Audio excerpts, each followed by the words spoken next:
வட்டி வாங்கக்கூடாது. கர்த்தருக்கு பயப்படுகிற மனுஷன் வட்டிக்கு பணத்தை கொடுத்து வட்டிக்கு பணம் வட்டி பணம் வாங்கக்கூடாது. 1% கூட வாங்கக்கூடாது. நீங்க கொடுக்கலாம், உதவின்னு கொடுக்கலாம், இல்லாவிட்டா கைமாறு கருதாமல் கடன் கொடுக்கலாம். அப்படின்னு என்ன அர்த்தம்?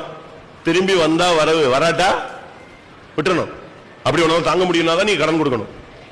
அவன்கிட்ட போயிட்டு 10 ரூபாய் 20 ரூபாய்க்கெல்லாம் சண்டையை போட்டுக்கிட்டு இல்லாவிட்ட லட்சக்கணக்கில் நம்ம கொடுத்துட்டு திருப்பி அவன் கொடுக்கலன்னு சொல்லிட்டு அவனை விரட்டிக்கிட்டு அவன் கோயிலுக்கு வராம, அவன் தேவசமத்துக்கு வராம, அவனை வந்தா இங்க கோயிலே மடக்கிடணும்னு சொல்லிட்டு, இதெல்லாமே பரலோகத்துக்கு மாறான செயல்கள். நீ கர்த்தருக்கு பயந்த மனுஷனா நீ வட்டி என்ன செய்யக்கூடாது, வாங்க கூடாது. லேவியராகமம் 25:36. நீ அவன் கையில் வட்டியாவது பொலிசையாவது வாங்காமல் உன் தேவனுக்கு பயந்து உன் சகோதரன் உன்னோட பிழைக்கும்படி செய்வாயாக. நம்ம ஆளுங்க ஒரு சிலர் வேற மாதிரி டெக்னிக்கலா பண்றாங்க. ஏன்ட்ட பணம் இல்ல, நான் ஏட்ட வாங்கி தரேன்.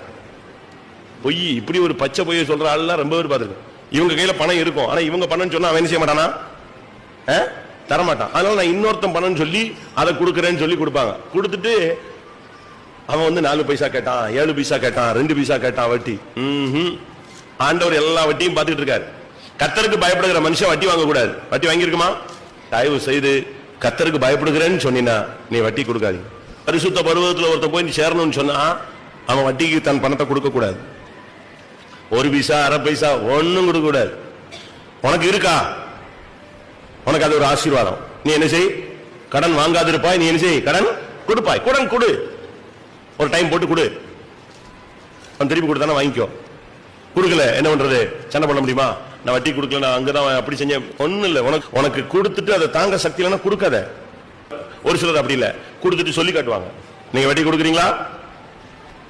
கொடுத்திருந்தா இன்னையோட நெஞ்சிருங்க, நிப்பாட்டிருங்க. அந்த ஆளுக்கு போனை போட்டு இனிமே வட்டி வேண்டாம், நான் அநியாயமாய் உன்னிடத்தில் வாங்கினதை நான் நினைச்சுகிறேன், திருப்பி கொடுத்துருவீங்களா? என்னைக்கு நீ கொடுக்கறியோ அன்னைக்கு தான் நீ ரட்சிக்கப்பட்டவன். நம்ம அப்படி செய்யறோமா? யார்ட்டையாவது அப்படி வாங்கி இருந்தா தயவு செய்து வட்டி வாங்கின பாட்டியை போய் நாளை காலையில தேடி இன்னைக்கு நைட்டை போய் காசெல்லாம் கணக்கு போட்டு கணக்கு எண்ணி நாளத்தனையா கொடுக்க முடியாட்டாலும் வாங்கினதையாவது ஒரு அந்த தனையாவது என்ன செஞ்சிரு. எவ்வளவு வாங்கினீங்களோ 500 ரூபாய் வாங்கிட்டீங்களா, போய் கொடுத்துட்டு வந்துரு. கொடுத்துட்டீங்கன்னா நீ பரலோகத்துக்கு போயிடுவ. ஆண்டோடைய பருவத்தில் என்ன செஞ்சலாம், ஏறிடலாம்.